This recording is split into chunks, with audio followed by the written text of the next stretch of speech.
So I have 6 different fractions written out here. What I want you to do is pause this video right now and try to rewrite each of these fractions as a decimal. So I'm assuming you've given a go at it, so let's go through each of these. So we know that when we say 34 tenths or 34 over 10, that this could be interpreted literally as 34 divided by 10. And so if you start with 34, and let me put a little decimal right over here to be clear that there is an implied decimal there, so we could just keep adding zeros if we want.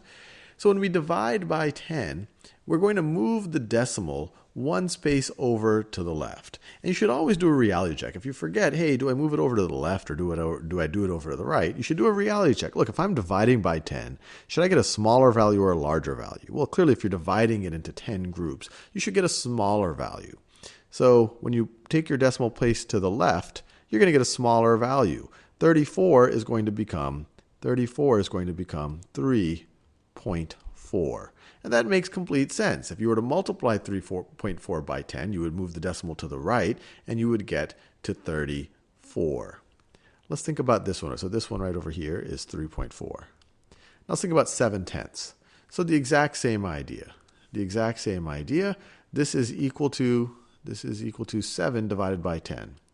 7 divided by 10. This fraction, I guess horizontal line symbol thing, could literally be viewed as divided by. This could be read as 7 divided by 10. So when you divide by 10, you move the decimal one space over to the left. So we're going to get to 0.7. And just to be clear, we could write this as 0.7. It's sometimes dangerous to just write the decimal without the 0 out front. So 7 tenths, or 7 divided by 10, could be rewritten as 0.7. Now let's try 53 hundredths. Well, we'll start with our 53. Once again, this could be interpreted as 53 divided by 100. So there's an implied decimal point right over here. Now, if we're dividing by 100, that's dividing by 10 and then dividing by 10 again. This is dividing by 10 times 10.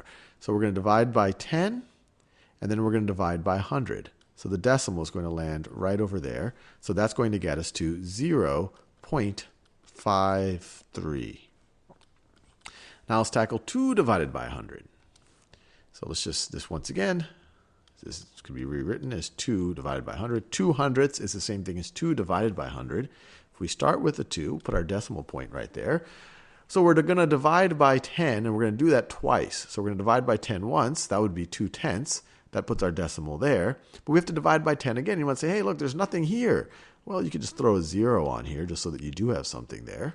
And then you have moved your decimal over to the left twice. And remember, every time you're doing it, you're dividing by 10. You're dividing by 10, then you're dividing by 10 again. Dividing by 10 2 times, that's the same thing as dividing by 100, because 10 times 10 is 100. So this is going to be 0.02. And we've already seen that if you were to try to read this, this 2 is in the hundredths place. So you would literally read this as 2 hundredths. And we see that right over here. We've literally represented it as 2 hundredths right over there. 2 hundredths. So now we have 1,098 divided by 100. Well, same drill. Or 1,098 hundredths, I could say. That's the same thing as 1,098 divided by 100. So we could start with 1,098. The decimal is implicitly right over here, but we need to move it 2 spaces to the left. 1, 2, because we're dividing by 100. That gets us to 10.98. And always do a reality check. Look, it makes sense. We got to a significantly smaller value when we divided by 100. Now let's divide 9,967 by 1,000. Well, 9,967, decimal point implicitly there. Now, 1,000 is 10 times 10 times 10. So if you're dividing by 1,000, that's dividing by 10 3 times. So we're divide by 10 once, divide by 10 twice, divide by 10 3 times. We get to 9.967.